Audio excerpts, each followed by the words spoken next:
जय श्री राम। हर हर महादेव। जय माता लक्ष्मी जी। प्रिय दर्शकों साथियों, यदि आपके घर की भी महिला सुबह उठकर जल्दी खाना बनाती हैं तो आपको यह वीडियो जरूर देखनी चाहिए। किशोरी जी के द्वारा एक बहुत ही खास और महत्वपूर्ण बात बताई गई है। उन्होंने स्त्रियों के सुबह जल्दी खाना बनाने के संबंध में एक बहुत बड़ी बात कही है, जिसे जानना आपके लिए अति आवश्यक है। प्रिय माताओं बहनों, स्त्री घर की लक्ष्मी मानी जाती है। शास्त्रों के अनुसार स्त्री को धन का अभी दूसरा रूप माना जाता है, क्योंकि जिस घर की महिला सदैव प्रसन्न रहती है उसे घर में मां लक्ष्मी का वास होता है। बंधुओं, किशोरी जी ने एक छोटी सी कहानी के माध्यम से बताया है, जिसे जानना आपके लिए बहुत ही ज्यादा महत्वपूर्ण है कि जिसके घर की महिला सुबह जल्दी खाना बनाती है और यह 5 महत्वपूर्ण काम रोज करती है तो उस घर में क्यों स्वयं माता लक्ष्मी जी वास करती है। किशोरी जी कहानी को शुरू करते हुए कहती हैं कि किसी नगर में एक श्याम नाम का आलसी रहता था। वह इतना आलसी था कि खटिया पर जिस तरह करवट लेता उसी करवट लेता रह जाता। करवट बदलने में भी उसे परेशानी नजर आती थी। पत्नी बेचारी जब किसी काम के लिए कहती तभी वह करवट बदलता और पत्नी की तरफ पीठ फेर कर पड़ा रहता। उसकी आदतों को देखते हुए पत्नी को विश्वास हो गया कि वह कभी कुछ न करेगा। एक दिन पत्नी ने बड़े प्रेम से उसे समझाया। बोली, मैं जानती हूं कि तुम्हें खटिया से उठने में कष्ट होता है, किंतु इस तरह एक ही करवट लेते रहने से भी आदमी नाकारा हो जाता है। बाहर नहीं जाना चाहते हो तो खटिया पर बैठे बैठे ही कुछ करते रहो। तब वह श्याम सोचने लगा, ऐसा कौन सा काम है जिसे खटिया पर बैठे बैठे ही किया जा सकता है। कुछ देर बाद उसकी समझ में बात आई। खुश होकर वह पत्नी से बोला, अरे सुनती हूं, मैंने बैठे बिठाए काम ढूंढ लिया है, अब चिंता करने की जरूरत नहीं। पत्नी प्रसन्न हुई। अब कुछ तो घर का काम होगा। उसने सब्जी की टोकरी में चाकू रखा और उसके आगे रखती हुई बोली, अब बैठे बैठे सब्जी काट डालो। किंतु आलसी ने उस ओर ध्यान न दिया। थोड़ी देर बाद पत्नी जब सब्जी लेने पहुंची तो पाया कि पतिदेव खटिया पर बैठे हुए मक्खी गिन रहे हैं। 1 2 3 4 पत्नी ने देखा उनके बिस्तर पर 7 मक्खियां मरी पड़ी हैं। पत्नी को देखते ही उछलकर बोला, देखा मेरा कमाल कि मैंने इतनी फुर्ती से 7 को मौत के घाट उतार दिया है। अब देखना है कि पूरे दिन में कितनी मार सकता हूं आलसी। महाराज को अब यही धुन सवार हो गई। उसे जहां मक्खी दिखती वहीं फट से हाथ मार देता। कई बार तो अपनी ही गर्दन पर इतनी जोर से हाथ जमाया कि उसकी गर्दन टेढ़ी हो गई। कई बार पत्नी की नाक तोड़ दी। मक्खी मारने के चक्कर में उसने घर के बर्तन तोड़ डाले। उसने प्रतिज्ञा कर ली कि कम से कम 1000 मक्खियां मारकर ही दम लेगा। जल्दी ही वह दिन भी आ गया। जब उसकी प्रतिज्ञा पूरी हुई, उस दिन आलसी ने सारे शहर का चक्कर लगाया। कंधे पर बांस का एक मजबूत डंडा रखा और खुशी से उछलता कूदता अपनी बहादुरी का बखान करता जा रहा था और सोच रहा था कि आज हजारों को मौत के घाट उतार आया हूं। यह सुनकर लोग भयभीत हो गए। सारे शहर में हवा की तरह बात फैल गई कि उसने हजारों को मौत के घाट उतार दिया है।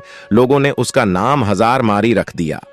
अब आलसी महोदय जिससे सड़क या गली कूचे से गुजरते वहीं लोगों की भीड़ उमड़ पड़ती। उस बहादुर को देखना चाहिए जिसने हजारों को मौत के घाट उतारा है। धीरे धीरे 1000 मारी सारे राज्य में प्रसिद्ध हो गया।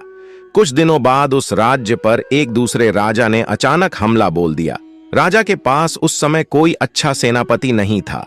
उसने दूतों को आदेश दिया कि वे तुरंत सारे राज्य में घूमकर देखें और जहां भी उन्हें सेनापति के योग्य कोई युवक दिखाई दे उसे फौरन हमारे दरबार में हाजिर करें। आदेश पाते ही दूर जहां तहां शहरों में घूमने लगे। उन्हीं दिनों में 1000 मारी का नाम सर्वत्र गूंज रहा था। दूतों ने जब सुना तो वे उसके घर जा पहुंचे। राजा के दूतों को अपने घर पर आया देख 1000 मारी भय से कांपने लगा।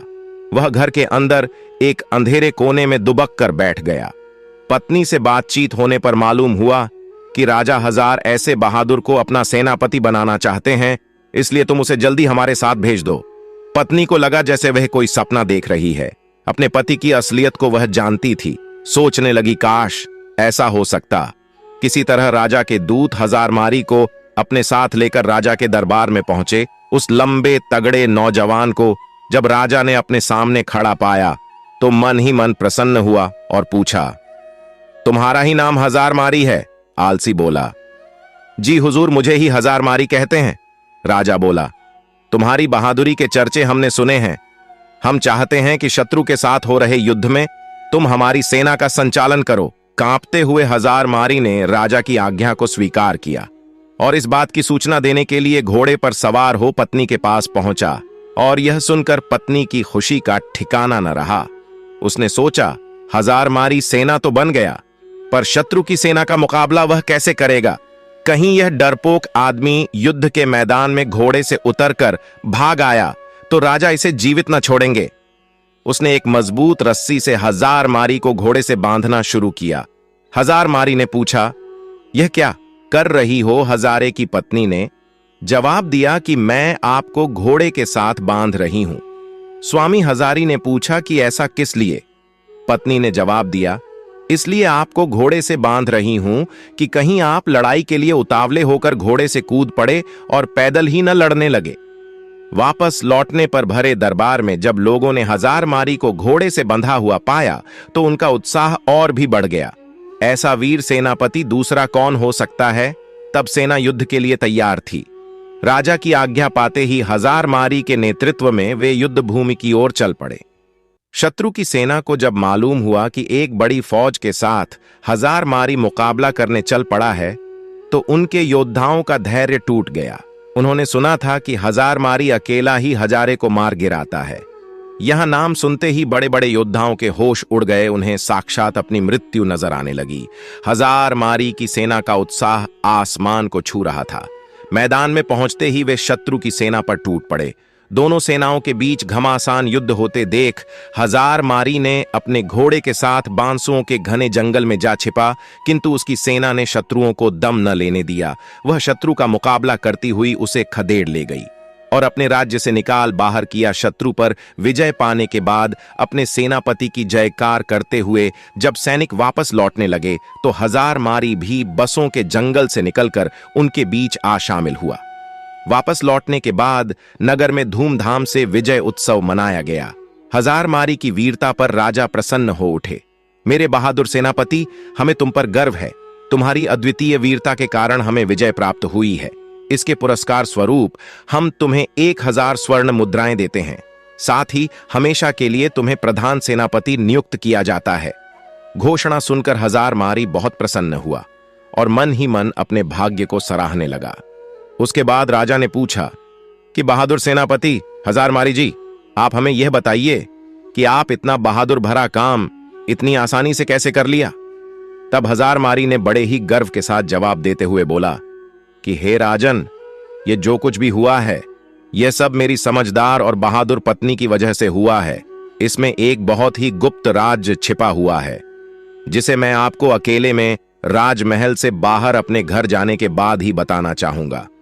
राजा ने पूछा कि सेनापति हजारमारी, यह बताओ कि तुम यहां वह गुप्त बात क्यों नहीं बता सकते हो? तो उसने कहा, यही तो मेरी सफलता का राज है जिसे मैं सबके सामने नहीं बता सकता। आपको मेरे साथ बाहर मेरे घर चलना पड़ेगा।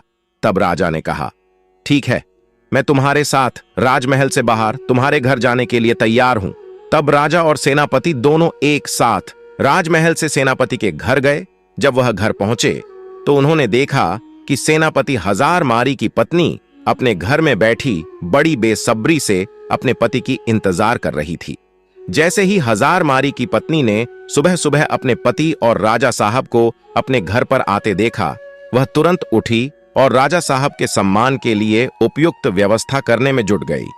फिर राजा का बड़े ही सम्मान के साथ स्वागत सत्कार किया और वह खाना तो बना ही चुकी थी।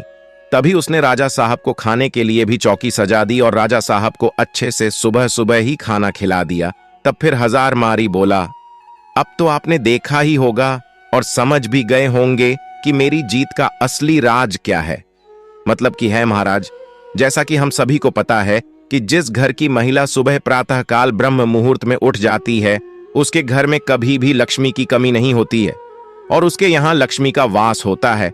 और वही जिस घर में कोई महिला सुबह सुबह जल्दी खाना बनाती है उसे घर की तरक्की बिल्कुल पक्की है, क्योंकि राजा साहब और हम सभी लोग यहाँ जानते हैं कि जिस घर में सुबह जल्दी खाना बन जाएगा तो उसे घर की तरक्की इस तरह से होती है जैसे कि यदि सुबह जल्दी खाना बनेगा तो घर के बच्चे जल्दी से स्कूल के लिए भी चले जाएंगे।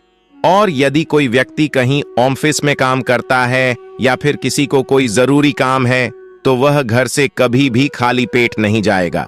वह कहीं भी खाना खाने की बात जा सकता है और अपना पूरा काम पूरी लगन और मन से कर सकता है।